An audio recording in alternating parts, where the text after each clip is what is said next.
पूरी दुनिया में कोरोना ने जो कहर भरपाया है उसका अंत अब निकट आ चुका है।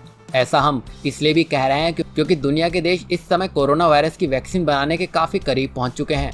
अब तक की सबसे बड़ी सफलता दोस्त इजराइल को मिली है, जिसने सभी तरह के ट्रायल के बाद कोरोना की एंटीबॉडीज बना ली है और अब इजराइल में उसी एंटीबॉडीज के फॉर्मूले का पेटेंट करवाने की तैयारी चल रही है।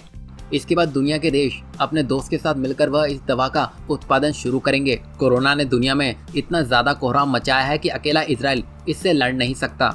इजराइल की दवा को बनाने के लिए कई देशों के योगदान की जरूरत होगी।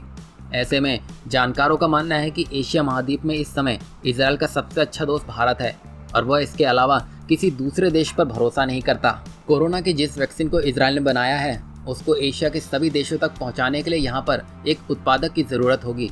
ऐसे में यह कहा जा रहा है कि जैसे ही यह दवा पेटेंट होगी वैसे ही इजराइल किसी भी भारतीय दवा कंपनी के साथ मिलकर यहाँ पर इसका उत्पादन शुरू करेगा ताकि एशिया महाद्वीप में इस दवा को आसानी से पहुंचाया जा सके। इजराइल के प्रधानमंत्री बेंजामिन नेतन्याहू भी साफ कह चुके हैं कि प्रधानमंत्री नरेंद्र मोदी उनके सच्चे दोस्त हैं और वह हर संकट की घड़ी में उनका साथ देने को तैयार है। और वहीं प्रधानमंत्री नरेंद्र मोदी भी अपनी दोस्ती अच्छे से निभाना जानते हैं और उन्होंने कोरोना काल में इजराइल को कोविड-19 संक्रमितों के इलाज में कारगर एंटी मलेरिया दवाई हाइड्रोक्सीक्लोरोक्विन भेजी थी, जिसके बाद बेंजामिन नेतन्याहू ने उनका धन्यवाद किया था। नेतन्याहू ने अपने आधिकारिक ट्विटर हैंडल से ट्वीट करते हुए कहा, धन्यवाद मेरे प्रिय दोस्त भारत के प्रधानमंत्री नरेंद्र मोदी, इजराइल को हाइड्रोक्सीक्लोरोक्विन भेजने के लिए शुक्रिया। भारत और इजराइल की इसी दोस्ती के कारण चीन और पाकिस्तान के होश उड़े हुए हैं, क्योंकि चीन ने ही दुनिया में कोरोना की महामारी को फैलाया था और अब वह इसकी वैक्सीन बनाने में लगा हुआ है। लेकिन इस जंग में इजराइल ने बाजी मार ली है। चीन इसलिए भी परेशान है कि अगर इजराइल की एंटीबॉडीज का उत्पादन भारत में होता है तो वो एशिया महाद्वीप में कोरोना की दवा के नाम पर मोटा मुनाफा नहीं कमा पाएगा।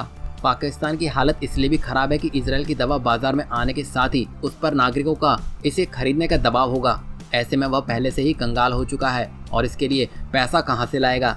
पाकिस्तान को उम्मीद थी कि अगर चीन दवा बना लेता है तो वह उसे खैराक में दे देता ताकि कोरोना से मरने वाले लोगों की जान बचाई जा सके, लेकिन अब ऐसा नहीं होने से प्रधानमंत्री इमरान खान के होश उड़े हुए हैं। यहाँ हम आपको बता दें कि इस टीके को इजराइल की डिफेंस बायोलॉजिकल इंस्टीट्यूट ने तैयार किया है और वहीं इजराइल के रक्षा मंत्री नेफातनी बेनेट ने इस खुशखबरी का ऐलान किया। पहले भी इजराइल की तेल अवीव यूनिवर्सिटी में काम करने वाले एक इजरायली वैज्ञानिक ने कोरोना परिवार के वायरस के लिए वैक्सीन डिजाइन करने का पेटेंट हासिल किया था, जिसके बाद वैक्सीन की चर्चा शुरू हो गई थी। हमें ये उम्मीद करनी चाहिए कि दोस्त इजराइल की ये वैक्सीन सफल हो और दुनिया इस संकट से मुक्त हो सके।